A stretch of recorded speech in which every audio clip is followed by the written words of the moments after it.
Tara guys, samahan nyo akong magluto ng merienda. Meron tayo ditong Eden cheese, tender juicy hotdog, harina, itlog, stick at tubig.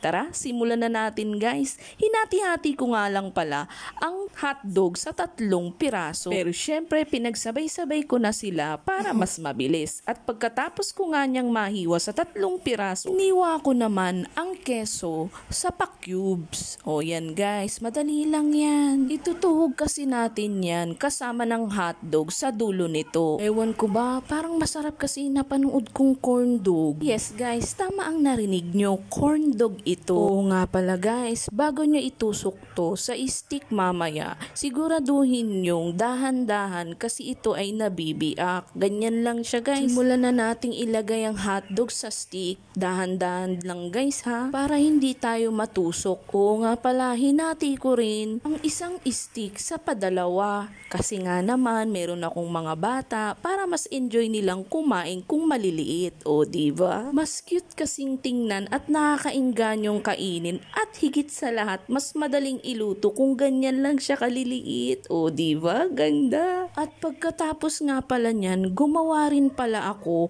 ng harina na may konting asin at may itlog para ipambalot dyan. Ayan guys, nag-crack na ako ng isang itlog at hinalo-halo ko ito ng dahan-dahan. Syempre, ganun din ang paglalagay ng tubig. Dahan-dahan lang. Hanggang sa makuha nyo ang texture na gusto nyo dun sa harina. Oo nga pala guys, first time ko tong gagawin. Kaya ayan, tignan natin kung successful. Dahan-dahan nyo nga palang i-mix ang water dyan sa harina para hindi siya mamuo-muo. Haluin yung maigi guys para walang buo-buo. Nung makuha ko nga ang gusto kong texture ng harina, ayan guys, simulan na nating ibalot ang hotdog na may cheese. Ayoko kasi na masyadong malabnaw ang ipangbabalot ko. Oh guys, excited na ba kayo? Tara, samahan nyo na akong iprito. Tingin ko nga rin guys, magugustuhan to ni Jody at ni Giovanni. Ayan, sinalang ko na siya sa prito. O ba yan, nabulol pa ako. Isinalang ko na siya sa mainit na kawali na may mantika.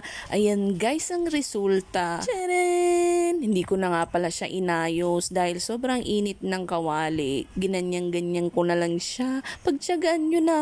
Importante kasi ay yung lasa ay siya. Sana nga masarap. Tara, tikman natin. Shoutout nga pala sa aking mga kaibigan na miss ko na. Sila Elvis Cabug, Berl Palmes, Joan Tausa, Christia Peñaranda at Marlon Sunico. Ayun guys, piniflex ko na nga pala ang nagme-melt sa loob na cheese. O yan, bongga, diba? Maraming salamat nga pala guys sa inyong suporta at walang sawang panonood ng aming video. Hi guys!